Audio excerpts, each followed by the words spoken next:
So in this podcast, I've managed to find some of the original video footage of my discussion with Brittain Garrett, which I thought would be good before her coming back on the podcast next week. So Britt is one of the few Jungian analysts, properly qualified Jungian analysts here in Western Australia. This discussion was a few years ago, and in this we talked about Carl Jung, the man himself, and then we also dived into what Jung called the process of individuation. We also looked at the shadow, and we also looked at this concept called the tension of opposites, which is fascinating, which is how we're able to hold two opposing views or thoughts or feelings at the same time. This is a great introductory conversation into some of the works of Carl Jung, which I believe are so important, that it's really the deeper parts of psychology where I think there's a lot to be learned. Now, the one thing about this footage, and this is why I didn't originally put it up, is that the first 3 minutes are not there. So you're going to see a picture of me and Britt for the first 3 minutes, but then after that you'll cut straight through to the original video footage of the interview. It's well worth watching before Britt comes back again in episode 166. Enjoy, Britt. Hello and welcome to WA Real. I'm your host, Bryn Edwards, and today I'm thrilled to have my guest as Brittain Garrett. Britt is one of only 5 Jungian analysts in Western Australia. She's president of the Jung Society of WA, which meets monthly to deliver talks and videos and seminars for those who are interested in the work of Carl Jung and want to learn a bit more.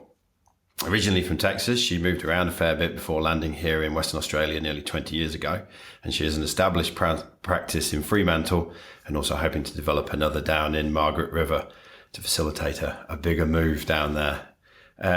Britt, welcome to the show. Thank you, Bryn. So we have a challenge today. Our challenge here is to take some of the key concepts of Carl Jung's work, who many people may or may not have heard of, and really break them down into making them more simple and straightforward to the everyday person, particularly to someone like myself in the midpoint of life, where between that sort of 35 and 45, latter 40s part of their life. And what I'd like us to be able to try and do today is get to the point where by the end of this podcast, having invested some time in listening to it, we've piqued their interest, they've understood a few things, can take away something a bit practical, and yeah, want to learn a bit more. So are you up for the challenge? I'll try. Have you done anything like this before? Not really, no. All right, okay. Super. So before we dive into and try and decipher the work of Carl Jung, I just want to understand what it takes to become a Jungian analyst, because our understanding is it takes a fair amount of training. Is that right? Yeah, it's the training, but I think the biggest part is your own analysis. So yeah. I had 12 years of analysis myself, sometimes twice a week, sometimes weekly, because I really feel like you're learning it from the inside, right? Which is the important thing. I mean, you can read, and we have seminars and group meetings, and I'd done a psychotherapy training before, but the core of it is doing your own analysis, I think. Yeah. I think I find that quite interesting, because a lot of people can, go and do a diploma in counselling and learn techniques, but never actually reflect it back on their inside. Yeah, that's it. Yeah, and I think it's such a journey. You have to find those dark spots in yourself, right? Your own shadow, your own suffering. We'll come into what a shadow is in a bit, but yeah. So that you can sit with others in it. Yeah, and from an authentic point of view. Yeah, that's right. Because if you've got scary, unexplored, which of course there are, pockets of yourself, how can you sit with others? That's fantastic. Yeah. So what was it that drew you to becoming a Jungian analyst? I'm a Scorpio, so I've always been a deep thinker, and I was never a real chit-chatter at school and that. And then at university, when I did a course on Jung, which is amazing because that doesn't exist much. And I thought, wow, this is my language. This is what I love. And I had never really discovered my language before. Yes. So from that moment, it's what I always wanted to do, really. Yeah. Yeah. Super. When you say it was my language, what do you mean by that? I think the depth, really, the psychological language, the depths, dream work, that kind of deep thinking. Oh, really. right. Yeah. It's quite interesting because, certainly in today's day and age where we've got technology and Facebook and what have you, you wouldn't necessarily, would you class that as deep thinking? Or? Well, no. It's all about the quick fix or the soundbite. Indeed. Yeah. So if we go to Carl Jung, the man himself, in a nutshell, what can you tell us about Carl himself? I mean, he was he a student of Freud, who gets more knowledge or more of the recognition some days. What can you tell us in a nutshell about the man himself? Yeah, he wasn't really a student of Freud. He was a colleague, really. Yes. And I think in the beginning, Freud needed Jung more than Jung needed Freud. Being a Jew in Vienna was difficult for Freud, so he was pleased when Jung came on board. Yeah. And they really had a strong relationship.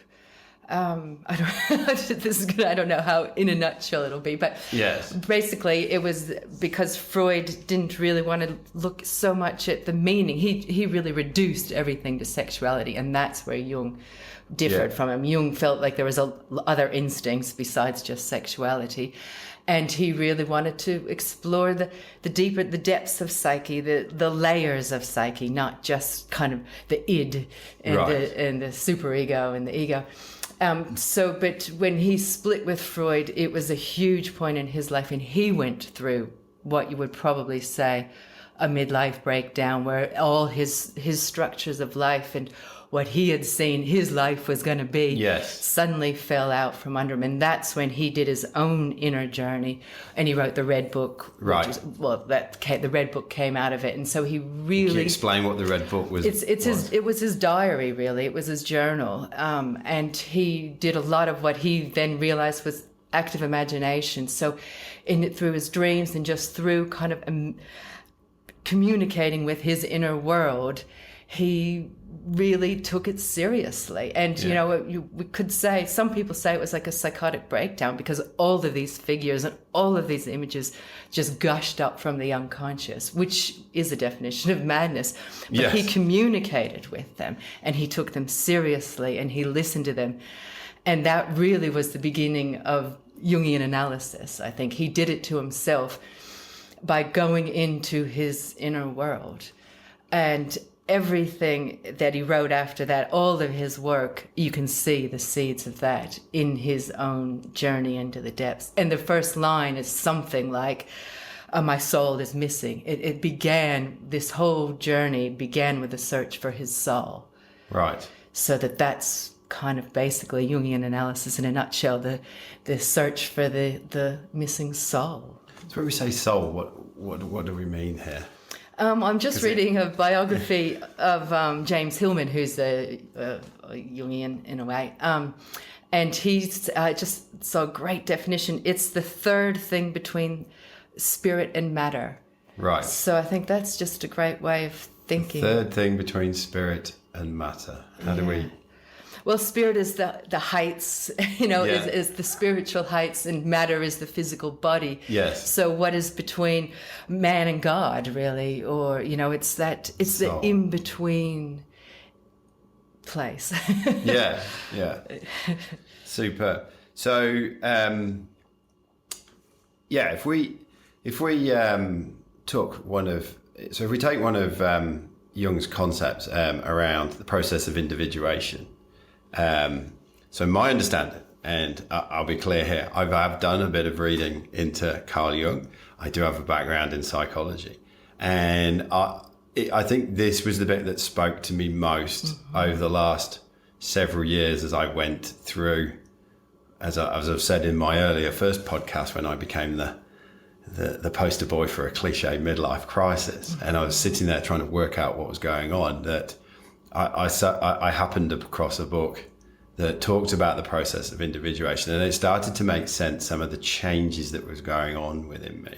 So my understanding is that the process of individuation sort of maps out our sort of journey through life, and how we have a distinct first half and second half, and that there's a transition from one to another. Is that kind of right? Yeah, but a transition from being probably up until you're 30, you never really thought about so much what do you want in life. We just filling the roles that have been assigned to us by our parents and our society. The social scripts. Yes, that's right. So individuation is about becoming an individual, the person that you are outside of everything that's been heaped on you or what you've done to survive in the world, really. Well, in the first half. Yeah. And what are some of the things that goes on in that? I mean, what is the difference between the first and the second half of life, according to Jung's process of individuation? Yeah, and also maybe I would say the second half doesn't begin until probably the 50s in a way, because I think the first half is living in the world.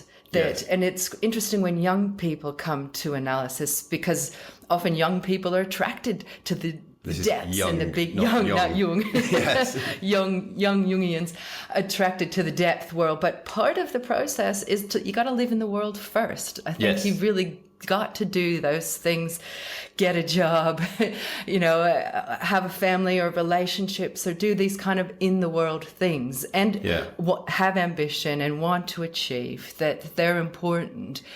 But then when the second half of life comes around, you're like, well, I've done these things, or maybe it's just not enough, or, I thought if I did this, then I've reached my goal and I'll be happy. And you realize, well, actually, I don't really feel that much happier. So fulfilling these goals wasn't actually what I was after. And that kind of precipitates the midlife crisis, I think. That you think, whoa, I've done all these things that I thought would just really make me feel great. And I don't. I've played by the script. Yes. I've followed the brochure. Exactly. Yeah. Super. Been a good girl, good boy. Yeah. Yeah. What's actually going on underneath that sort of brings that about, would you say?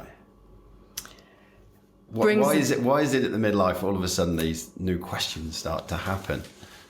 I think for one, maybe we've got more time. We've been so consumed with working, making money, surviving, paying the bills. And then we start to have a little bit more time, maybe, and questions of meaning become important. And what's the point of my life? Why am I doing all this? Why am I amassing money or a bigger house? I thought it would make me feel better, and it's not. So what is it I'm missing? So we start to think about what's missing in life. Right. The depth, the meaning, the soul. Yes. Really. And it's probably little wonder that people suddenly get to this sort of period of life and start to wonder, why am I chasing this career? Yeah, that's right. And I think then big problems happen when we get to the second half of life and we're still chasing those goals, the big career. We're still trying to operate like we did as a young person. And then we're still filled with this ambition and drive. And then I think that's when it gets tricky, really. Yes. Because suddenly, well, we don't have the energy and it's not as important, but we're kind of faking it sort of, or, we're driving ourselves in a way that it was not, we didn't have to when we were younger. It was a bit easier. So there must be something in there around as you're going through the transition. I've described it as you go through the morning of life, and before you go into the afternoon of life, you've got to deal with the lunchtime. Right. And some of us try and ignore the fact that the lunchtime's happening and you're still trying to hold on to the morning. Mm-hmm. If you accept what's going on, then life starts to open out a bit more to you. Yeah, that's right. And then you start to see beyond the confines of career and family and ambitions and into what is important in life. But that lunchtime is the peak. And who wants to leave things when you're at your peak? I've made it. I'm on the top of the mountain. And then you think, I just want to stay here forever. But, the sun keeps going and you start to go downhill. It's probably a little wonder that we're starting to see a prevalence of people becoming sort of anxious and depressed in that latter part, because, media and society would suggest that we just keep on trucking in that youthful morning way. Yeah, good point. That's right. I think it gets harder to hang on to that position, and it also becomes a little bit less fulfilling in a way. Cool. So you mentioned earlier on this concept of the shadow. Can you tell me a bit more of that, and then how that might play out in this? There you go. Sorry. Modern technology. And how that would play out in this process of individuation and moving from the morning to the afternoon of life. Yeah, I mean, shadows often, it's all those bits in ourselves that we don't like, Yes. that we want to hide away, that we don't want people to see, we don't want to see or acknowledge ourselves.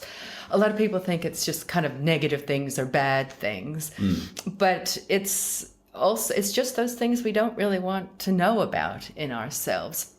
But Jung says, and it's in the unconscious because it's in the shadow. It's not part of our bright life. See it. Yes, that's right. So it's in the dark. But the point of kind of getting in touch with our shadow side is, it's not only just that it makes us more whole because we're not just all the good bits. We've got all these shadowy bits as well. So it makes us more whole, more well-rounded, more real.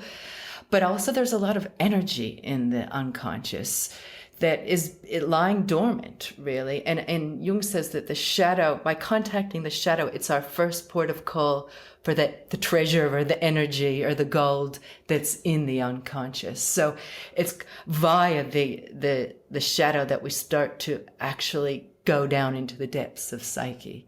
Right. And unleash this energy. And unleash it. Yeah, that's right. And it's scary and it's confronting. And who wants to look at those dark bits of ourselves? But there it is. I mean, it is true, and you think of an atomic bomb or something, it's the darkest shadowy thing, but it's got so much energy. Yes. And there's probably so much in that. Yeah, if you shine light on, there's so much there to actually enjoy once you accept it. Yes, yeah. Yep. And we need that energy because it's also what allows us to say no or look after ourselves or, we need our own shadow to fight our battles. So how does the shadow get formed? Good question.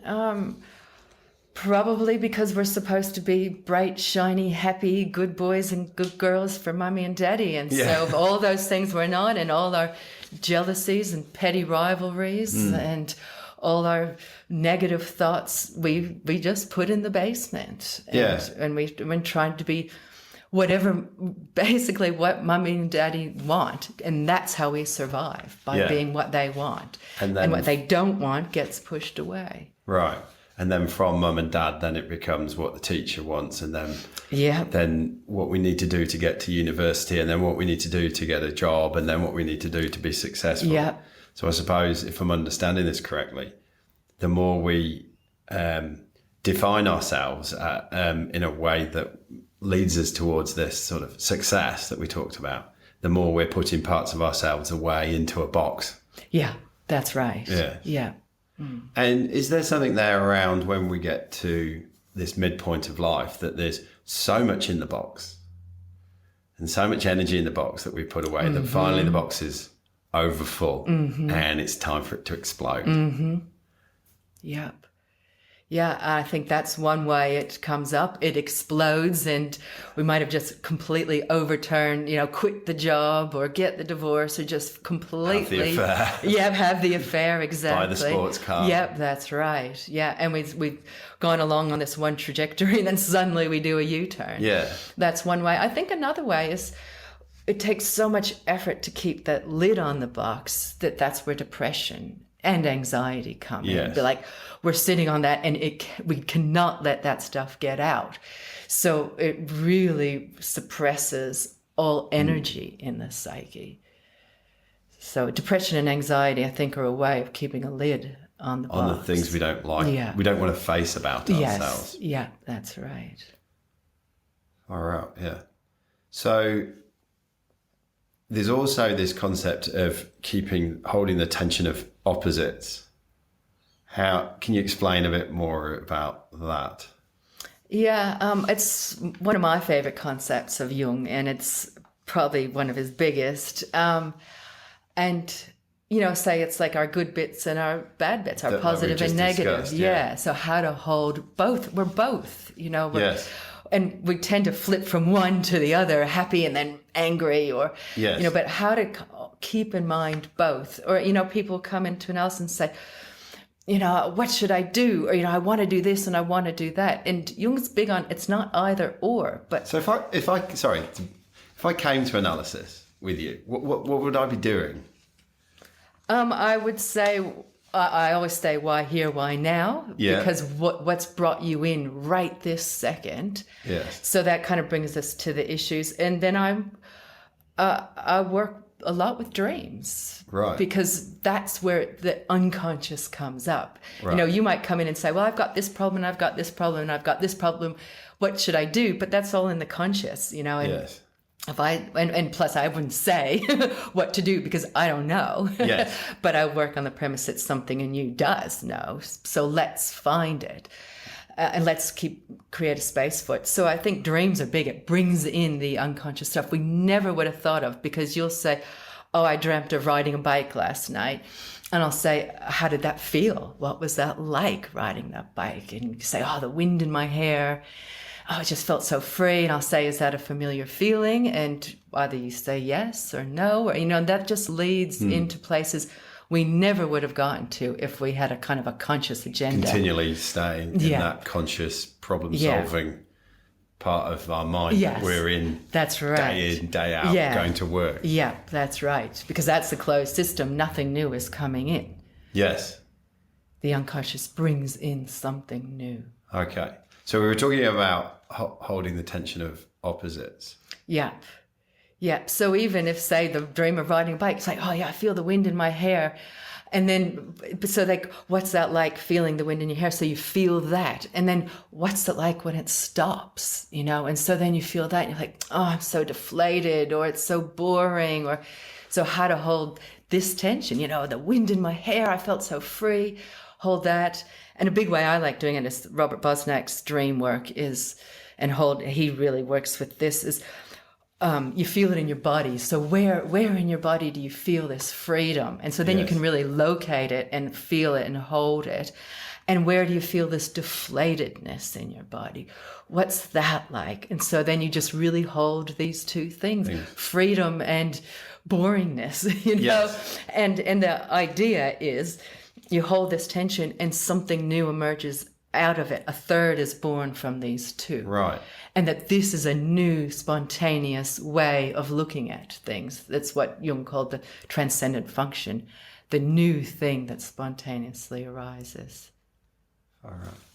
So if we sort of take those three concepts that we've just talked together, we spend the first half, if I'm right in thinking, we spend the first half of our life defining ourselves as in, I am this, not that. I am this, not that. I am that and not this. And every time we say we are not that, we're putting it somewhere else. Good.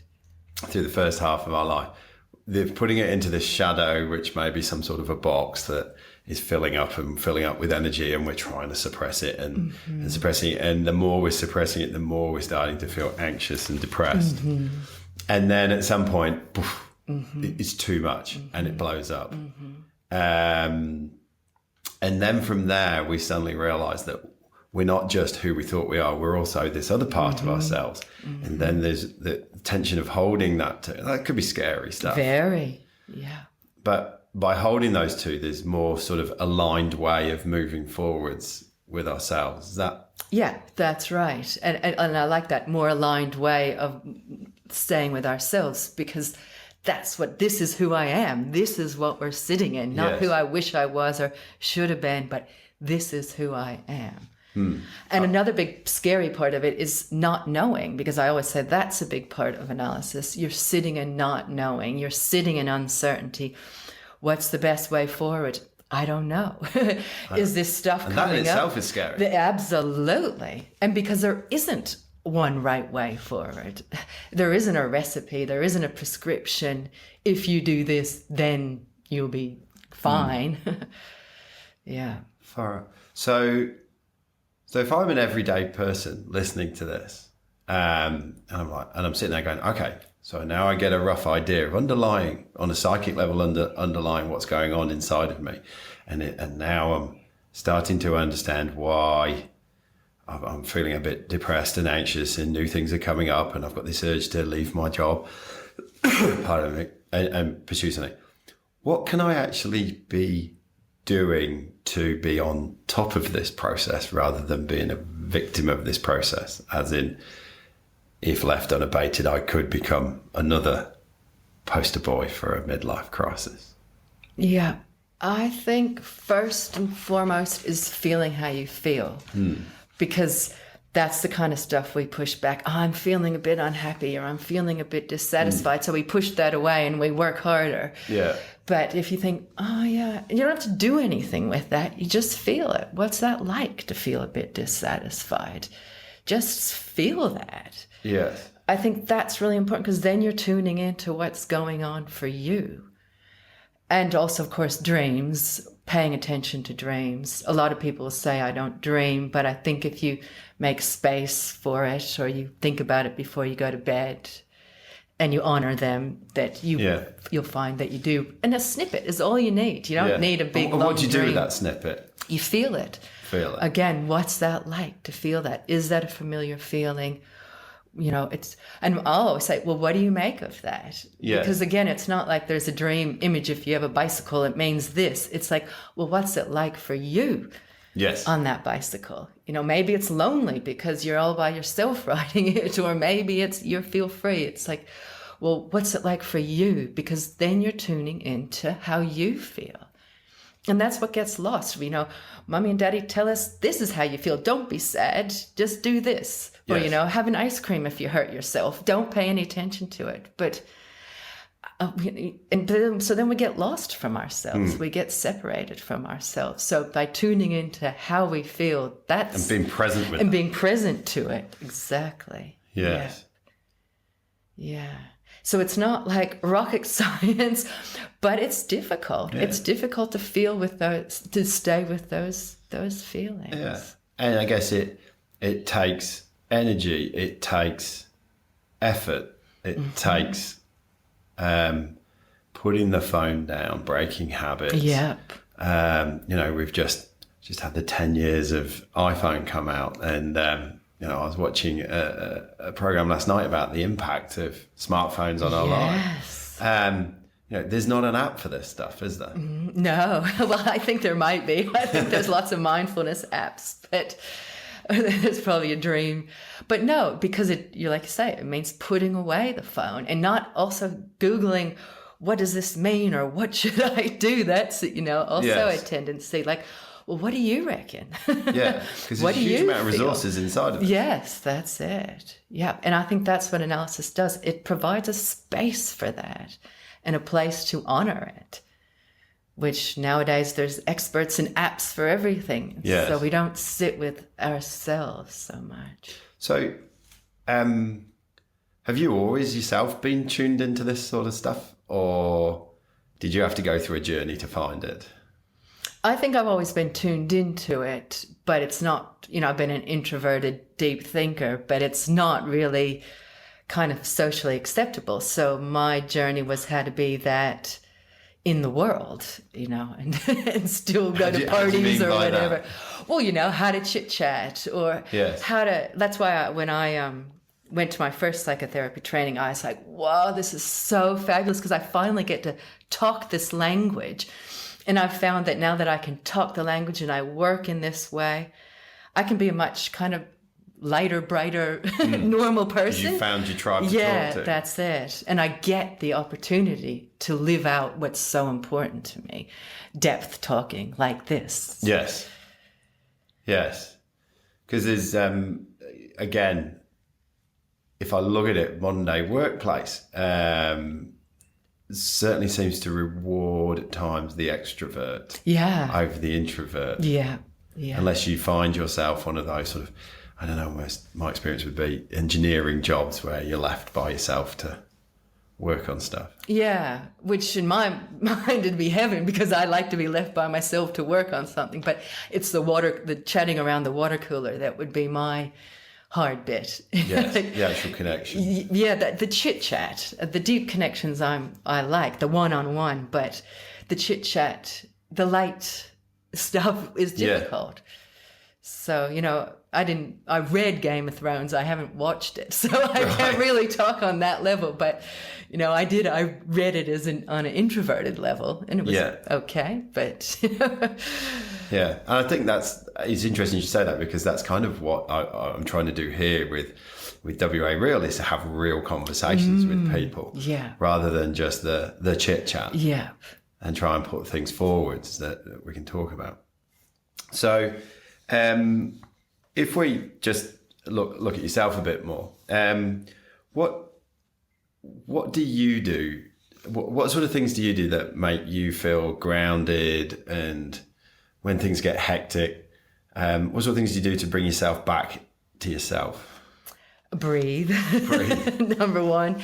And that's why I think the idea of mindfulness is quite good, that to just bring you back to your breath, to your body, and breathe out is, I think, the important thing, because we tend to go, and then we get even more lightheaded or, excited or up, but it's that breathing out and down and in. That's what my go-to, just breathe out. And certainly things like yoga, but now it's being in nature that really does it. Walking in nature, just taking in nature. It's hard to describe what I get from that, but and I said also that I love doing the I Ching. I do one every. Tell me more about the I Ching. That it's the Chinese book of changes is what I Ching means. So it's a divination, I suppose, but I use it psychologically. Process that I just throw the coins, and the way you do it is you get a trigram that you then a hexagram that you look up in the book, which Jung wrote the foreword to Richard Wilhelm's volume of the I Ching, which is my favorite still. And it's just amazing, because this is what I love. I think this is where soul is. It's the crossover between matter and psyche. And this is also the holding of the tension of opposites, conscious and unconscious, and this thing in between, because suddenly the throwing of the coins or, the tarot or something like that, it brings in this third thing between conscious and unconscious. And that's what dreams are. It comes from the unconscious, but it's using conscious symbolism, so it's not just making the unconscious conscious. Yes. It's holding both. Why this dream image, or why this hexagram now in life? Why this unconscious thing at this conscious moment in life? And I think that's where it's so amazing. And so when So is this almost opening yourself up to there being signs all around us? I think so, but then it also has to be in a ritualistic way, because another, I love Lacan. He's a French psychoanalyst, Jacques Lacan, and his definition of psychosis and madness is seeing meaning everywhere. So it is this, I think a lot of people are attracted to Jung because there's meaning in everything, but that drives you a bit crazy, I think. It's like, I'm sure that red car has a meaning for me if I could just work it out. And it drives you crazy. So I think that's the thing about the tarot or the I Ching or dream work in a disciplined way, is it brings a ritualistic honoring of it. It's not just kind of so it's almost a process for bringing appropriate signs to yourself. That's right. Yep. And tuning in, sitting there, and really making that kind of sacred space in you to tune in and listen to this and take it, take it as a real thing. Yeah. Interesting. As you look forward in your life and with your practice, what do you want for, what does success look like for you? But it's, I don't know. I guess getting to live the life I want to lead, and still working and living in society. I mean, part of me just wants to go be a hermit in the bush somewhere. Yeah. But that's, I know, is quite one-sided, so that I would need a foot in the real world. Is that the life you would like to lead? I think so, yeah. Yep. That's my fantasy. Yes. Yep. And just, chopping wood, carrying water, and being physical, that's what I really love. Growing food that you then chop the wood to cook it on. That, to me, that's my bliss. Yes. But it's probably, I don't know, impractical, or maybe I would get bored doing that. So I also need the depth.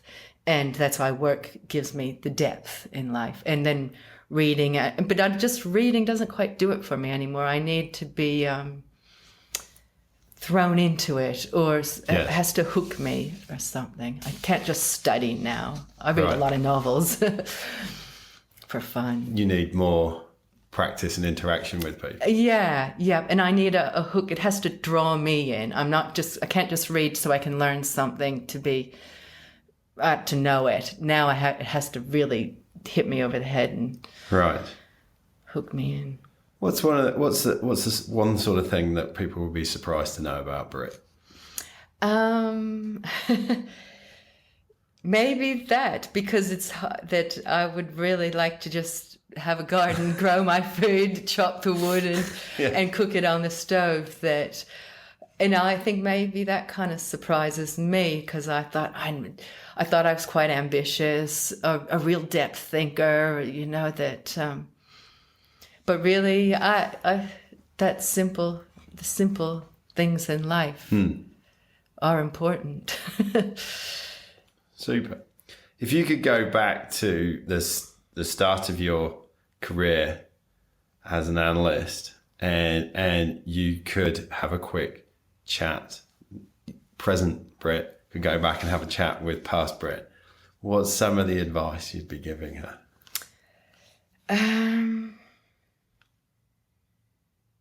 You're doing it. Well, because that's what I say to people all the time too. This is it. You're doing it, because we try to... What do you mean you're doing it? This is it. Yeah. The hard work or the struggle or the suffering, that this is the work, that there isn't any kind of magic thing. If you had done this, then you would have been, great. Or it's the slow, steady work that does it, and the staying in it. Like, that's why I always say, this is it. You're doing it. Because well, what should I do? You're doing it. Yeah. This is it. You're doing it right now. Yep. And my teacher, my first psychotherapy training, I love these words. He said, people come to therapy because they're at A and they want to get to B. And then the end of therapy is when you realize you're A. Yeah. And we have spent so much energy trying to be what we aren't. And then it's really is that acceptance of, this is who you are. And I think that the Zen koan, before enlightenment, chopping wood, carrying water, after enlightenment, chopping wood, carrying water, it's that. It's you're at A. This is who you are. This is what you're doing. It might look a lot different. I think that's the thing. Your perspective changes.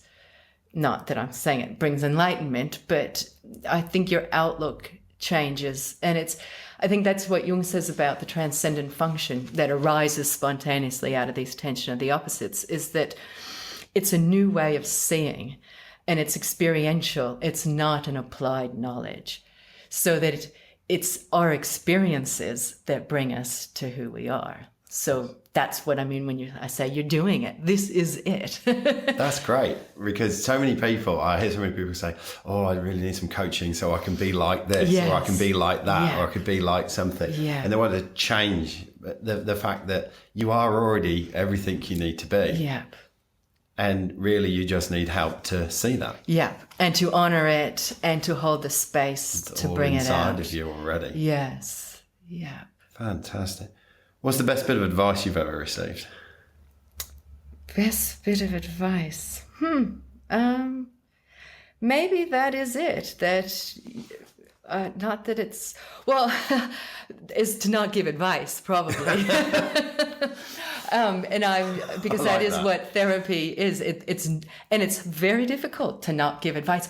People are desperate. What should I do? What do you think? What should I do? And, everything in me wants to say, well, you could try this, or have you tried that?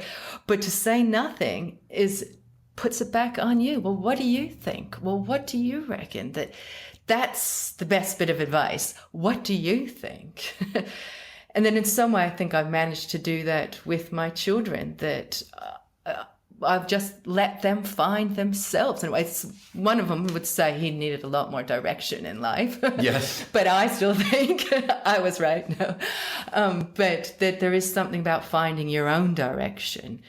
And just, who knows what paths are going to open up in your life. So if we say, okay, well, I've got to turn left here and then right there and then straight ahead, we miss out the opportunities that open up miraculously or by the grace of God or something. Superb. And one final question. If you take what certainly some of the bits that we've talked about today, or some of the stuff that you understand from your work and experience, and sort of wave a magic wand and put some of that into just change everyday culture, society around us for the better, what would that be? What would that look like? Just wave a wand. Wave a wand. Well, that's the other thing you learn. There's no magic. There's no magical cures. Let's pretend you do. Well, the last I Ching I pulled was one. It was called Contemplation, which I think, and its image, its kind of Chinese character that it comes from is a tower, and the character means to both see and be seen. And so that's this idea, if you're on a tower, you can see for miles, but you can be seen for miles. And so what I think is really important with this kind of, what I can't quite put into words yet, but what I get, say, from nature is both a sense of seeing it and being seen. So we do all this work to, it's very hard to put into words, but we do all this work to know ourselves or see ourselves as we are, or the world. But there's also something out there watching us. I did a lecture on the paintings of Peter Berghaus. I don't know if you went, and it's kind of through his midlife crisis. And one of the painting I ended on is this beautiful, dreamy, watery landscape full of eyes. And it is very much this sense of what we're trying to kind of peer into when we're looking into the inner world, but there's also something looking out. And that's what we forget, that nature, or God, if you want, or the unconscious, or the self, or whatever, it's not just us finding it. It's also needs us. It's trying to find us. And that's what we're also leaving space open to find. And there's no app for that. No. Just space and time and openness, I think. Superb. Well, Britt, I'd really like to thank you and acknowledge you for coming on the show today. Taking your wealth of knowledge and trying to break it down into something simple is no easy task. So yeah, I'd really like to thank you for your time. I'd like to acknowledge all the listeners that are listening to this, and I sincerely hope that you've been given something to go away and think about, and hopefully some things there around creating some space and being easier on yourself and letting yourself come to yourself. Yeah. And you allow that for yourself. And as I said, WA really is about listening to different stories from different people so you can find yourself in those real stories. And I think there's been a lot in here today that people can find about themselves in this real conversation. So thank you very much, and love to see you next time. Yes, thank you for inviting me. Thank you.